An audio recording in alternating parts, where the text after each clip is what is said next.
Yiggity, and we're back. It's been a while. Let y'all breathe a little bit, but we back, man. We got some stuff in this delineation effort, man. We got a lot of people saying a lot of things. So I want to go over with y'all. You know, I'm Jay Lava. I scour the internet so you don't have to. And this is the QB podcast. You know how we do it. Come on, let's get ready to roll. Boom. I got PayPal, Cash App, Zelle, Chime. Hope you got yours, cause I got mine. I'm talking Payoneer, Netspend, Venmo, Stash. Too many ways for you to run my cash. Check reparation, check reparation, check reparation, check reparation, check reparation, check reparation, check reparation, check reparation. Well, if you talking compensation, it's about that time. You get Everybody is. I'm trying to see about mine. Okay, what it do? People peeps. We up in here. Yeah, I'm talking about.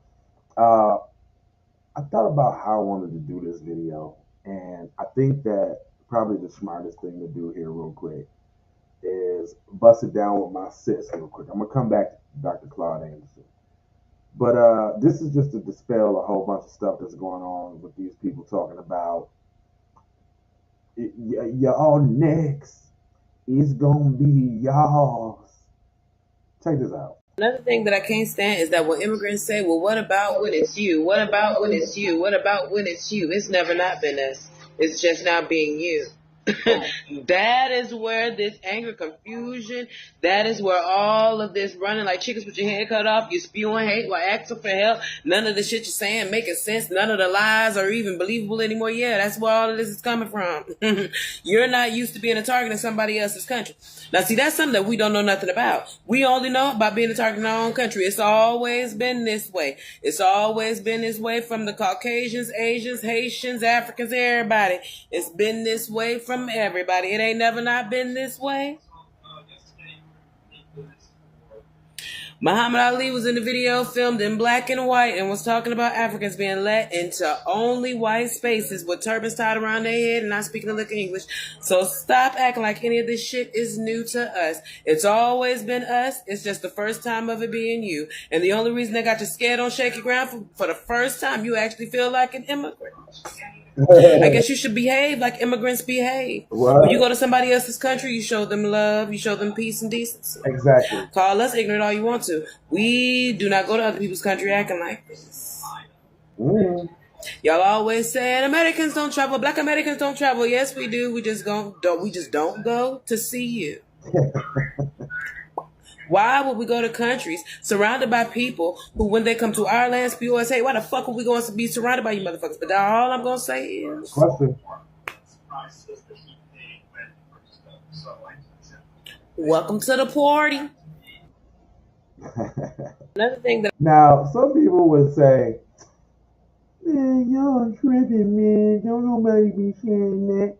The Africans, you know, they be looking out, man. They're my skin folk. They're my kinfolk. We all one people. Really? Is that it? Okay, well, I bring to you Exhibit A. I don't identify myself as a black person anymore. I identify myself as a Jamaican person. I've always identified as a Grenadian. American one, and I'm not black. Everybody was shocked at that statement. Like, you're not black? What are you then? Like, I'm a person. What is black? So what are you? Yellow, like lemonish green? What is With. It's difficult because I don't identify as being black. Also, like I was... I'm not black, I'm African. You're not black? No. It's a big difference. You know what I'm saying? I came in a plane, they came in chains. I'm passenger in their cargo. And I was 17 to go to college. So I will start off with the fact that I never really saw myself as a black person growing up. I still don't. Of course, it's something. I'm not black. This is black. I'm not black. I'm not African either. I live in Africa. I'm Somali. I speak Somali. This is my flag. I don't like this. Like, why are you telling me I have to do this because I'm black when it's been already pointed out that I'm Haitian? Why do I now have to submit to this idea of being black? That makes absolutely no sense to me. And that's what you don't get. A lot of people are... Don't call me black. Black. I have never and will never identify myself as black. And I'll elaborate as to why I'm saying this, because this is needed in your, so you can pretty much understand that just because I look like you, that does not mean I identify myself as such. So for instance, sweetheart, I am Congolese. The world is colorblind. I'm not a black man. Yeah. Look at my face. Yeah. I'm more like brown. And I'm not black. Let me say that again. I am not black, okay? Hear me out. Growing up, my mom absolutely hated when we refer to ourselves as black. She's like, you're not black, you're Nigerian. You're... So those were examples of the people that claim that they're not black. I just want y'all to mow that over for a little bit. Take that in. Because for so long, it's been this camaraderie that only we've been doing. Y'all remember when we used to wear African medallions? Y'all remember when we used to have a little, you know, like the African shirt on, turned to the side, like they dogging us out. Y'all remember that? Y'all remember that? You ain't never had the medallions? I had the medallions.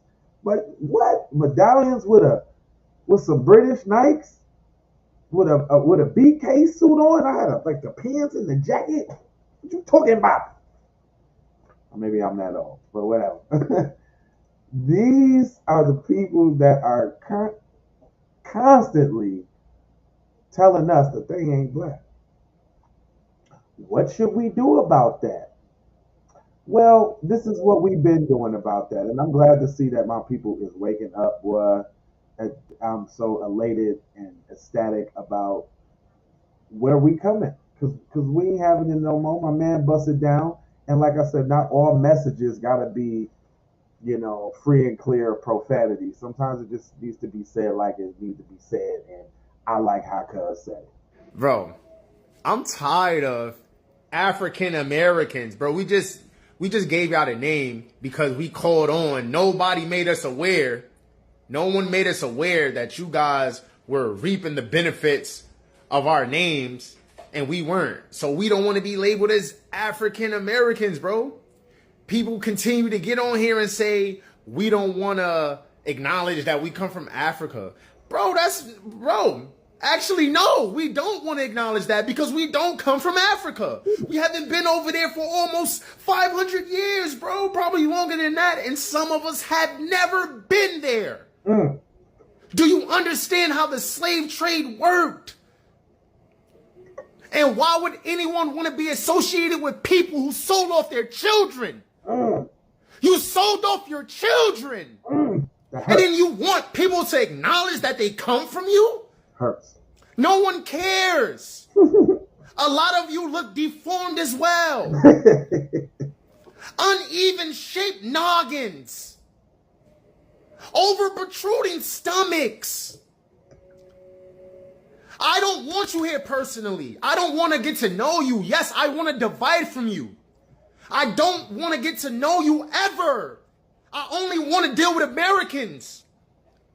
Not African Americans, not only Americans. Only Americans. People who are going to say they are American and they don't represent other countries because it makes them spyish. Is that the thing? What don't y'all get? You guys sell your people, of course you're going to come over here and sell us out. We don't need to make room for you. And then for everybody keep getting on the internet talking about something, oh yeah, we're trying to divide. Yes, we're trying to divide from these people. They not our people. If they so much y'all people, go to their country. Get the fuck out of America. We got shit going on over here, and y'all worried about other countries, other black people. That's a skin color. Race is made up. We don't care about that. We care about the nation that we represent, and that's America. I don't care if you my skin color. What do I care? When you wouldn't even care if I was your son or your child, you would sell me into slavery. So no, we don't want to, I don't want to be represented by no African. I despise you and you are distasteful. More so than the Europeans. Now, why would he say that? And I can't speak for him. He's totally entitled to his opinion. And we don't speak in absolutes. You know what I'm saying? We know that there's, some stomped down brothers and sisters, some real riders. Just because you're from another part of the diaspora doesn't make you a tether. A tether is an action word. Once you actively go against the grain, which is FBA and the justice that we fight for, then that puts you in the tether category. So, I don't know if that's what he's saying. He has a right to say whatever he wants to say, but I'm going to say, as a representative for this, there are riders out there, few and far between. When we speak or when we hear these things, it is FBA frustration with the group as a whole. And the reason why we are upset with the group as a whole, first of all, because we got to check them, because they ain't checking their own people, which silence is complicity. So I feel the brother's frustration. We have been bamboozled and duped with this African American thing, because we ain't African, ain't nowhere near. We have an African phenotype, but if that's the case, we have African. That's what it's called, phenotype. It's just pretty straightforward. But I say all of that to say that instead of just talking about the problem, I wanted to bring forth a solution. I don't know why people ain't been listening to the great master teacher. If y'all don't know who this is Dr. Claude Anderson. And he's been speaking about these issues for a long time. It's just now coming to forefront. So I felt like it was my duty to give y'all. Those people coming in from Jamaica or coming in from Africa, they have not been treated like black folk in this country. That's the first thing. And secondly, historically, they haven't had those historical spirits. They come in here voluntarily. When they come in here, they bring some cultural aspects from Africa. They can go back anytime they want. The people coming from Africa or coming from Jamaica didn't. They came here voluntarily. And the most important point on this is if you lump them with black folk, then you give the dominant white society a justification to say we don't owe black folk anything. Blackness is more than just color. It is their heritage, it's their history, it's their code of conduct, and more importantly, it is their badge of honor, and it's what it symbolizes the indebtedness that this country has to them. This country does not have any indebtedness to people coming from Africa. They don't have any indebtedness to people coming in from the Bahamas. If you lump black folk in there, you deprive black folk of the benefit, the debt that's owed them. Monahan came up with a policy by the late 60s saying, early 70s saying, it's time for us to move from focusing on black folk to focus on Indians, Hispanics, and women. Now, when immigrants come in, watch the benefits they get. They go past black folk at 200 miles an hour. They do better right here in Chocolate City. Now, they're underneath the immigrants. Immigrants, they come in the country, they get a point over black folk for being an immigrant. Blacks are the only non-immigrant. Two, all of them are classified as whites. The Arabs, Asian, Hispanic, they all been reclassified as whites. Even American Indians back in the 1890s became classified as whites. They get a point. That's the second point. They get over black folk in getting access to resources. Now, I know he talked real fast. And shout out to one of my viewers. Like, you need to let the video play more. You're interrupting it. Yeah, I'll be listening. But there's a couple points that need to be discussed here. Did y'all know that they come over here and get classified as white? Did you know that? I'm talking about you could be looking at the darkest Indian dude, Gilgamesh, whatever his name is, little Patel face. And he's going to tell you that he's white. Same thing with Somalians, fam. I don't know if y'all knew this, but I'm from Minnesota. Minnesota, they got a whole little Somali town like over southeast. Like they got a whole two high-rise project buildings with nothing but curry on every floor. I know because I had a plug in there. But anyway, and see, look where the plug was. You see what I'm saying? Listen to use the plug. You see that? You see?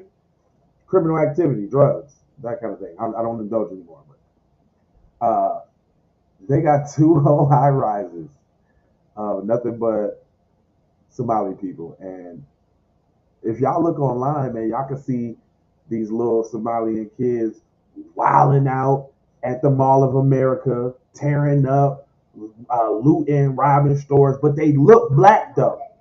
You see, they look black. So then the media be like, oh, the black kids, the black. But these are the same kids that will tell you that they ain't black. They think they're European. They think they're white, actually. They put white on their joint too. Be blacker than you with dreads and everything, talking about they white. But Dr. Claude Anderson warned us. I just want to make sure that we didn't skip over that part. Go ahead, brother. Buzz it down. Benefits. The third thing they get the benefits of being put into a minority category. They're classified as minorities over black folk. Thirdly, they come in with a culture that they can establish a culture that they can now build businesses and industries and relate back to their homeland. And lastly, what they can do, they also bring in a religious aspect and business opportunities for their people. Black folk get nothing. And they can come in and take and dominate black folk. Because they keep trying to create allies with them. You cannot ally with anybody who's planning on supplanting you. If you check the National Hispanic Defense League, if you check the National Hispanic Party, the first thing that all of them have is to change the issues in this country from white and black to white and Hispanic. They're planning on supplanting you. When the National Hispanic Party started in Miami, that was the first item on their agenda, saying by the year 2000, they want to take blacks out of the equation. That's why they control South Florida. Hispanics are whites passing as they're whites. They've always been whites. Up until 1970, all Hispanics in the United States and the world were classified as whites. They're just white folks speaking Spanish. And so they can come in all they want to. They can come in illegal or legal and get into the country. Which brings, but that brings up a point. Like, okay, y'all want us to help y'all on immigration as white people? We take that up with the white people then. Like, we don't got nothing to do with this. Everybody talking about why y'all ain't helping, why y'all ain't this, that, and the third. Cause y'all want to be white. Holler at your white brothers and sisters for that. Oh, you know what, y'all? Hold on. Are y'all telling me my mic ain't been working the whole time? Hold on, y'all.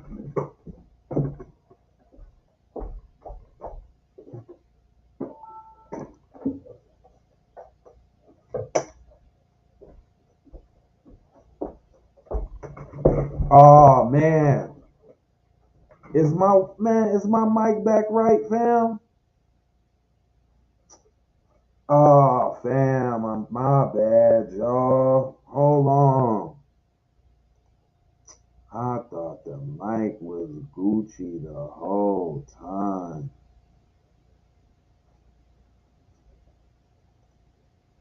Hold on, that was the webcam mic? That's the whack mic, fam. Brothers and sisters. There we go. Oh, man. I hate when at least y'all can hear the commentary good. Y'all couldn't tell me that in the comment section. I see a lot of people in here. And nobody could say that? All right, cool. Nobody sent me a text or nothing like, yo, fam, your mic is... All right, okay. But the show must go on. Boom, boom, boom. Here we go. We're going to let him keep riding. I'm up here talking, and it sounds like I'm in a whole closet. Y'all shameful. But see, now even coming from Cuba, when Castro cleaned out the prisons, he to clean out all the prisoners in Cuba and put them on boats and send them to the United States, and the United States accepted them. And now they're talking about black folk. Well, black folk got criminal, they got crime. Don't even waste your time even chasing affirmative action anymore. It's been destroyed. It was supposed to be helping black folk. How do we become equal to blacks? And that's when the Hispanics jumped up this thing called Hispanic, the concept. Before that, we didn't have anything called Hispanic. But they thought in the early 60s that black folk might get some out of the civil rights movement. So what they did, they went to the table and came up with a whole term called Hispanic. They said, let's go all over the world and find everybody that speaks Spanish and pretend they're equal to black folk. And let's pretend that the Spanish language has been handicapped, Jim Crowed, enslaved, hung, lynched, decapitated, and everything else, and therefore is entitled to be treated like a black person. Quit trying to save everybody. Why does always got black folk marching, trying to say we're marching for gays, we're marching for women, we're marching for poor people, we're marching for the handicapped? Why when all these immigrants coming here and building industries and businesses and blacks were slaves? Why didn't they rise? Because they were excluded. You also talking about Rosa Parks and Martin Luther King going down to Alabama, want to integrate the bus lines. Integrate whose bus lines? White bus lines. What they want? They didn't want to own and control and get the resource. They just want to sit on the front of it. I never thought about that. That whole time they did the boycott, they should have been trying to establish their own bus company as opposed to wanting to ride. Y'all boycotted for a year just to want to ride on the front? Black folk just never learn the importance of owning and controlling. You'll never get anything until you start demanding. That's what. Oh, is that why it's cracking off for us right now? Because we demanding the justice that we owe, because is reparations a no vote? Is tangibles benefits or nothing? Is that why everything going to hell right now? Because we choosing to mind our business and let everybody else hold their own nuts. Is that what's going on? Sometimes I be forgetting that especially when you be in this space and all.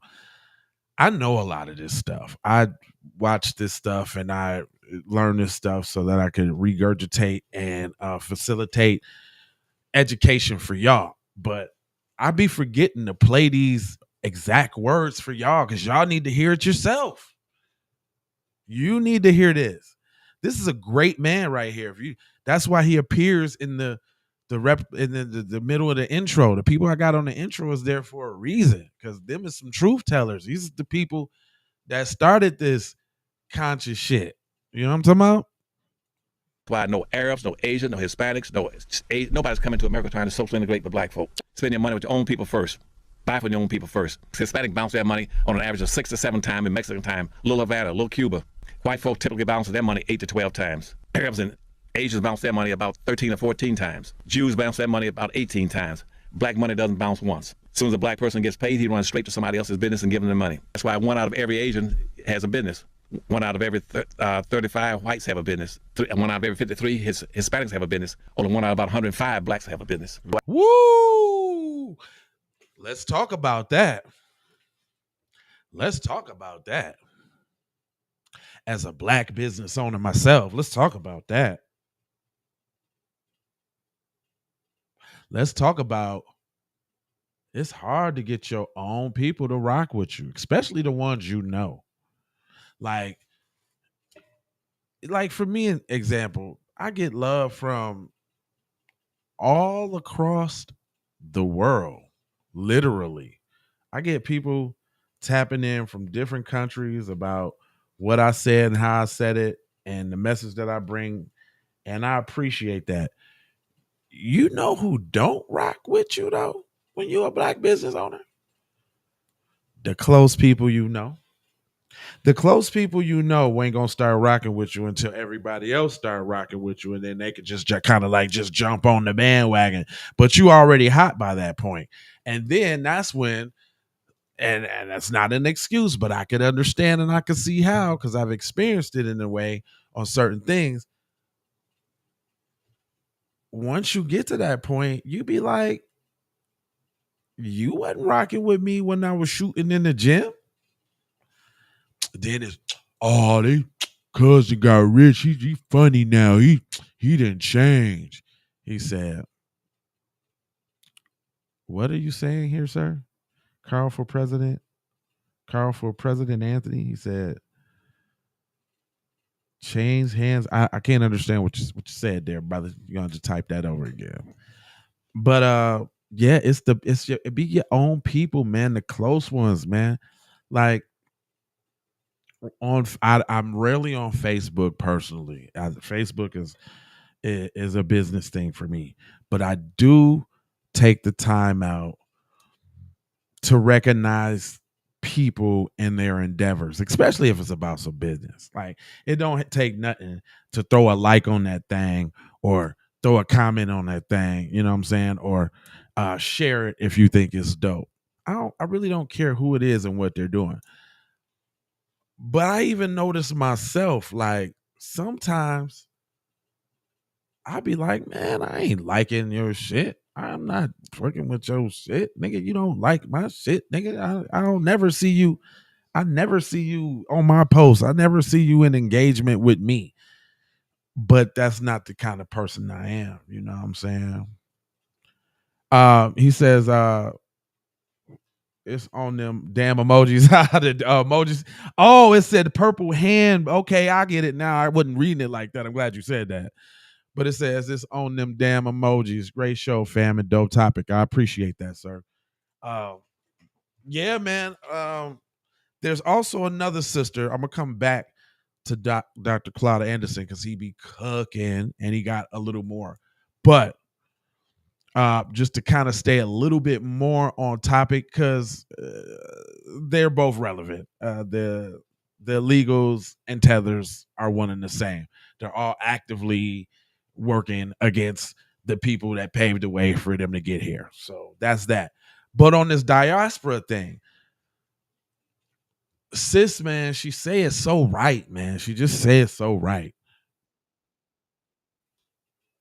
Yeah, like I'm including myself. Okay, I'm including myself. But have y'all noticed that once we started finding out like who we are, and once we start sitting in that energy, and once we start utilizing our gifts and our power, and we start speaking with authority, when we're conversing with other ethnicities and nationalities or whatever, when we're having our conversations, we stand in we sit in our seat. We sit in our seat. That haven't been happening for like a long time. And I don't think people really used to it. I don't think people really used to us standing in our seat. That's it. Notice how the conversations switch up once they realize that you know who you are and and the light is on upstairs. Yep. Notice how they start to share information with you. Something that they probably wouldn't even have went down the road to even try to explain to you in the beginning. But once you start sitting in your power and speaking with authority and they know that you know who you are, then the truth start to come. I don't know if y'all experience this, but I get this all the time. You know, when it's funny, you talk to people, and once you when you been in the B1 space, when you do what I do, when you do journalism, your whole thing is to analyze words and what people say because it matters. What they said right then, how they said it, and the words that they chose to use matters. People don't understand that and they just be talking. And people throw out feelers, y'all. You got, I'm gonna tell y'all something you need to notice. You'll meet somebody and y'all be talking, and then they'll throw out these little racial feelers. They'll say something where they trying to gauge what kind of nigga you is. Like what you with and what you not with. And I noticed that it happens a lot in professional settings, especially when there's something on the line, like a workplace or an event or something something you're doing. Certain people will throw out little racial feelers just to see where you at and what you're gonna do, not necessarily knowing that you might not be getting your head busted because of certain circumstances and certain alliances and this, that, and the third. Because real people be having real shit to lose. But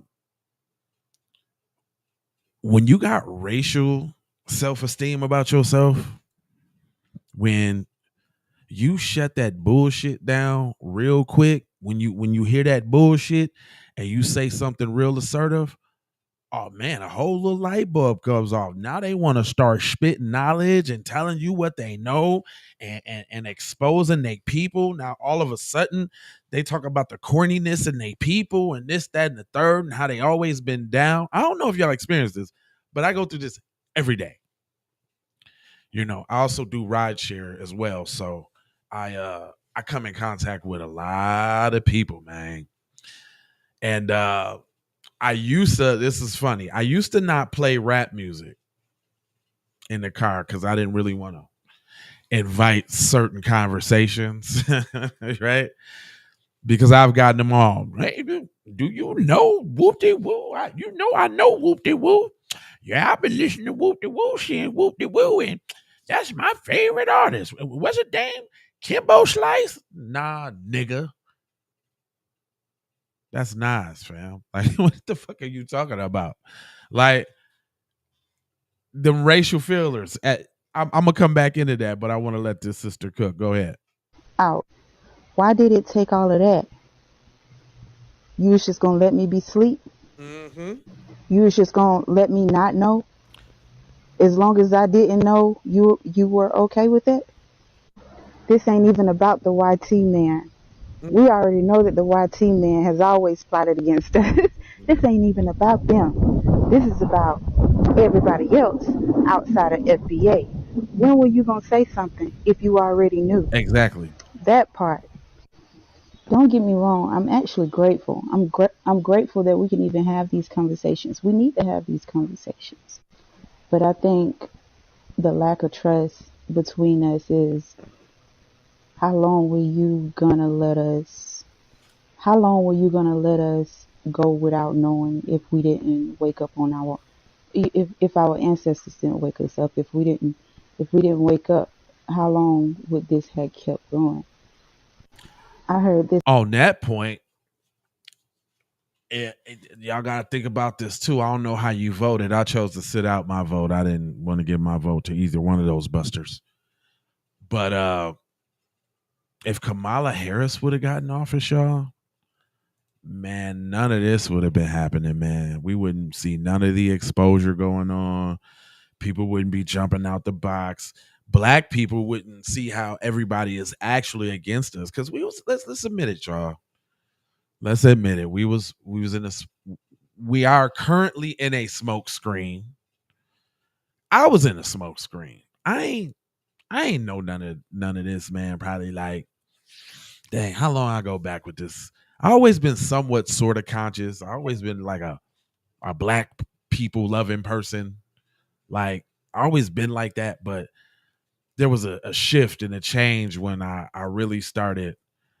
I'm gonna tell y'all the truth. It's different for everybody else though.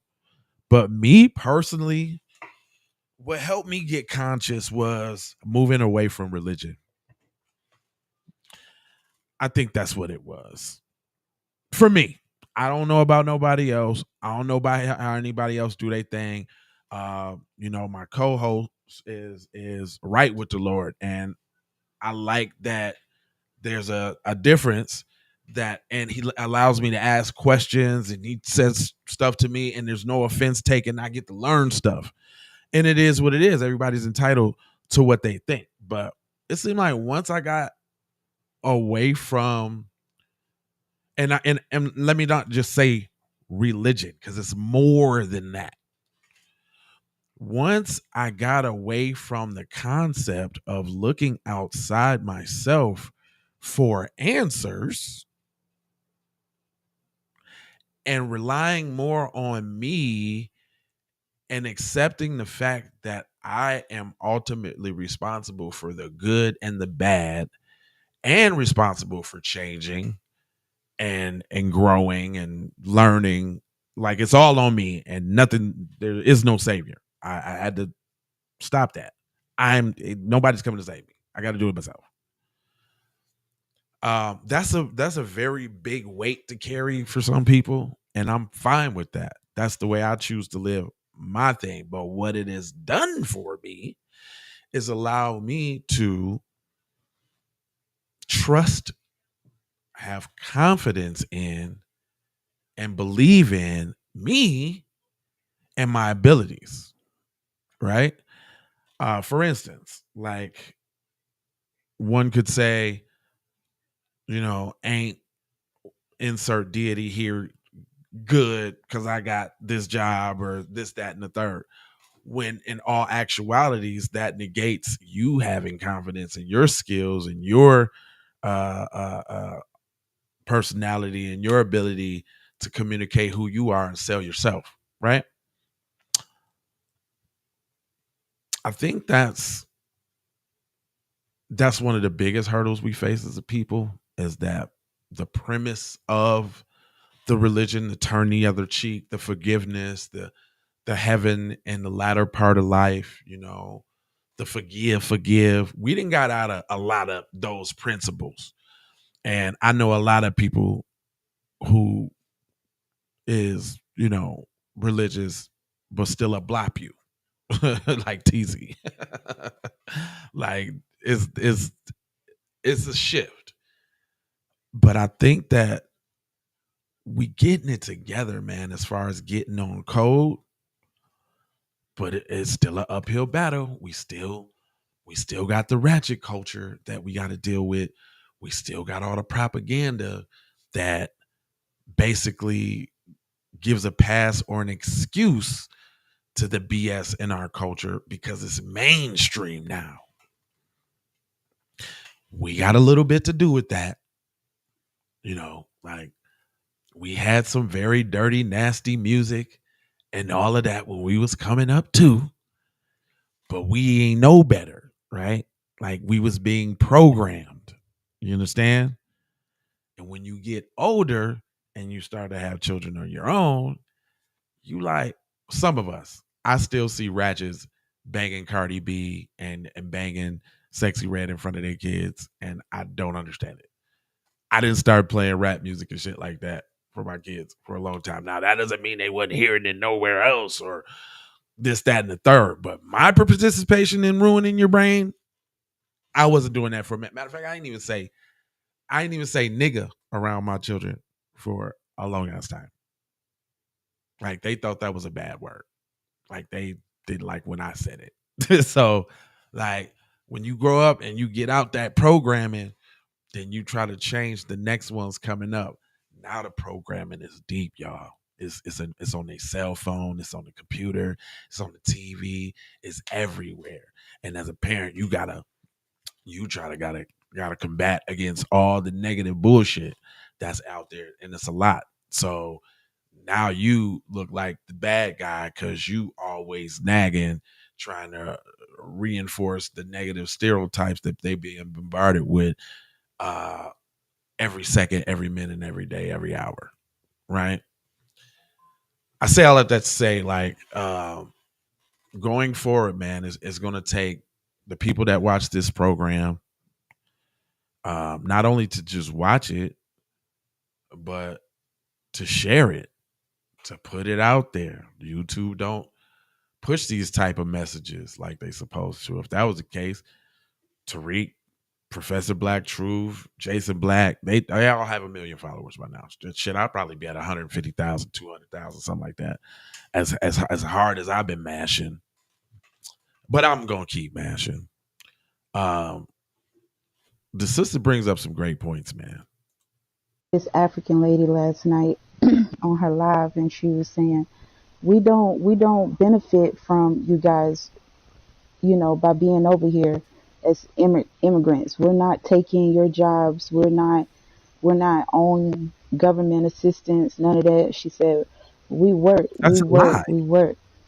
She was like, tell your president to get out of our country.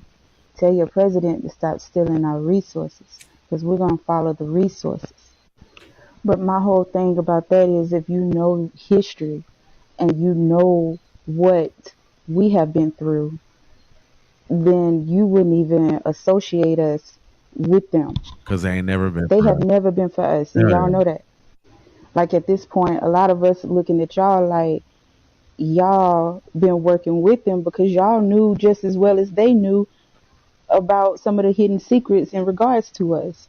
So that part.